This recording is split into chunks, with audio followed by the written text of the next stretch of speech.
What's up, investors? This is your passive income investor, Dennis.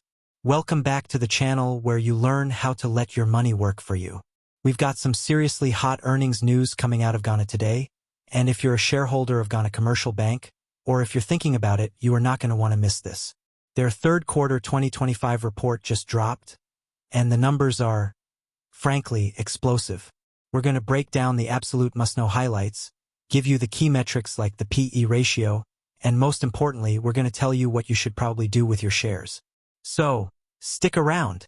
GCB shares have gained about 145% year-to-date, moving from 680s in January to 15.65 at the time of this recording. Many other stocks in the financial sector have also performed very well this year. The company has the most branches in Ghana, operating one of the most efficient digital banking apps, and has branded itself to be the most trusted bank in Ghana.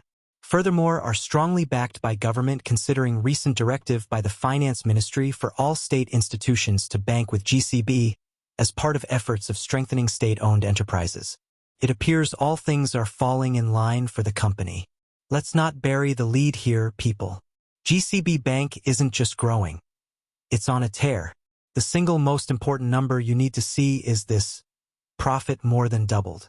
They went from about 595 million cedis last year to a staggering 1.27 billion cedis in profit for the first 9 months of 2025. Let that sink in. That is a massive, massive jump in profitability. This was driven by a huge 44% surge in net interest income. Basically, they are earning a lot more from their core business of lending and investing. So, the bottom line is strong, very strong.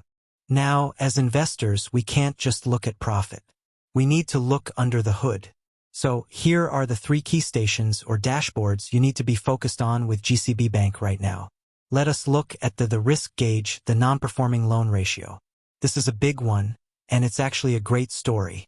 The non-performing loan ratio, that's the percentage of loans that are in trouble, has seen a dramatic improvement. It plummeted from a scary 19.7% down to 10.8%. That's still high by international standards, but the direction is fantastic. It shows they're getting a handle on their bad loans, which is a huge positive for future stability. Furthermore, look at the safety gauge, capital and liquidity.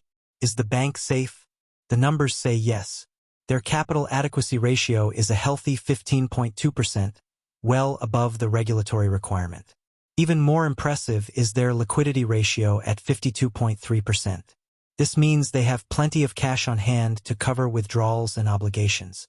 It's a sign of a very strong, resilient bank.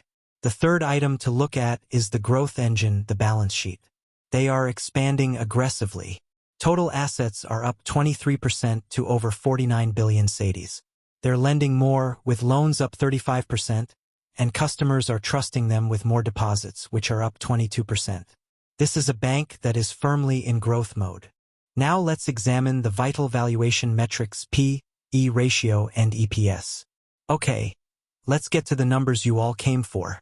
With the share price at 15.62 cedis, what's the valuation looking like? First, let's calculate the earnings per share, EPS.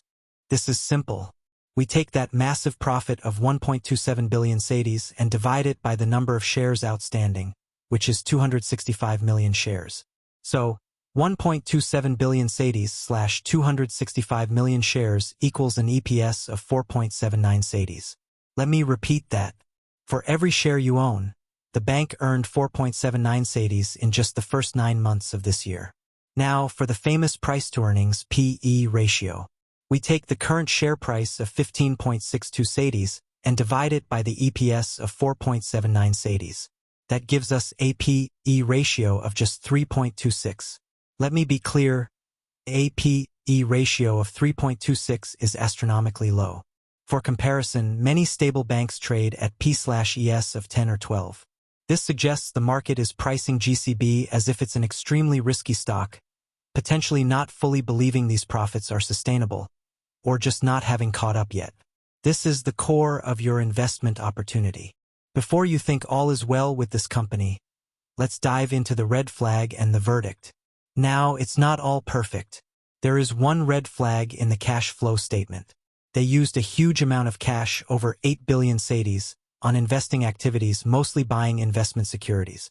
This tells us they're taking on more market risk, especially with government bonds. If interest rates move the wrong way, that could impact them. It's not a deal breaker, but it's a risk to watch. So, the million CD question: what should shareholders do? Here's my take. If you're a current shareholder, this report is fantastic news. Your bank is growing profits, cleaning up its loan book, and is financially solid. A P/E ratio of 3.26 is screaming that there's massive potential for the share price to re-rate higher as the market gains confidence. My advice? Hold strongly. It might even be a time to consider averaging up if you believe in this incredible profit growth. If you're a potential investor, you are looking at a stock with explosive earnings growth trading at a deep discount. The fundamentals are improving dramatically, but the valuation hasn't budged. A P/E of 3.26 for a bank that has more than doubled its profit is a potential gold mine. However, remember the risks. The NPL ratio, while improving, is still high, and the Ghanaian economic environment is always volatile. My advice? This is a compelling case for a starter position. The bottom line: GCB Bank is showing every sign of a powerful turnaround. The numbers are strong, the risks are being managed, and the stock isn't just cheap, it's arguably severely undervalued. This is one of the most compelling stories on the GSE right now. Alright, that's my breakdown of GCB Bank's killer Q3 2025 results. But I want to hear from you. What do you think? Does a P/E ratio of 3.26 make GCB a strong buy for you? Let me know in the comments below. If you found this useful, smash that like button, subscribe for more stock analysis, and hit the notification bell so you don't miss our next video. Disclaimer: I am not a licensed financial advisor. This video is for informational and entertainment purposes only. It is based on my analysis of the interim report and is not a recommendation to buy or sell any security. Please do your own research and consult with a professional before making any investment decisions. Thanks for watching, and I'll see you in the next one. Join my investment community for lifetime mentorship on passive income investments.